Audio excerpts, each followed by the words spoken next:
শেষ মুহূর্তে জমে উঠেছে ফরিদপুরের আফজাল মন্ডলের ডাঙ্গির যে চরের যে হাটটি, এই হাটটি এই হাটের যে প্রতিষ্ঠাতা তারা উদ্দেশ্য করেছিল যে চরের যে মানুষগুলি আছে সেই মানুষগুলির তাদের গরু ছাগল বিক্রি করতে নানান সমস্যায় পড়ে, তার জন্য এই হাটটি এখানে প্রতিষ্ঠা করে।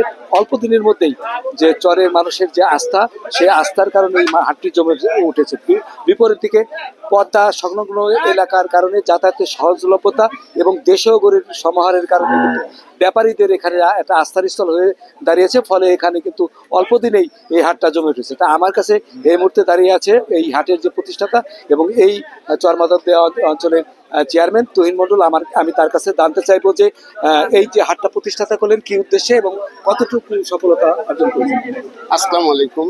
আমি আমাদের এই ফরিদপুর জেলার সদর থানা চর অঞ্চলের মানুষের কথা চিন্তা করে যে আমাদের এই অঞ্চলের মানুষ কৃষক যারা গরু বাড়ির থেকে পালে, তো এদের দূর দূরান্তে গিয়ে ঢাকা বা টেপাখোলার বাজারে গিয়ে বিক্রি করতে অনেক কষ্ট হয়। তাই এই এলাকার মানুষের কথা ভেবে এবং আবার দূর দূরান্ত থেকে গরু বিক্রি করে যাওয়া আসার পথে অনেক সময় অনেক রকম অপ্রীতিকর ঘটনা ঘটে। সবকিছু মিলে তো ইচ্ছা ছিল যে চরের মানুষকে একটু শান্তি দেওয়ার জন্য। নগদ পেমেন্টে 500 টাকা পর্যন্ত ক্যাশব্যাক আর লেনদেনে প্রতিদিন ডিপ ফ্রিজ এবং ঘন্টায় ঘন্টায় এসি টিভি সহ দারুণ সব গিফট।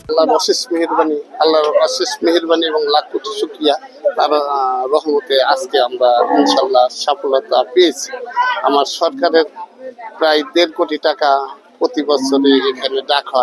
ফরিদপুর জেলার মধ্যে এখন দ্বিতীয় বৃহত্তর হাট হিসেবে এটা সবাই জানে।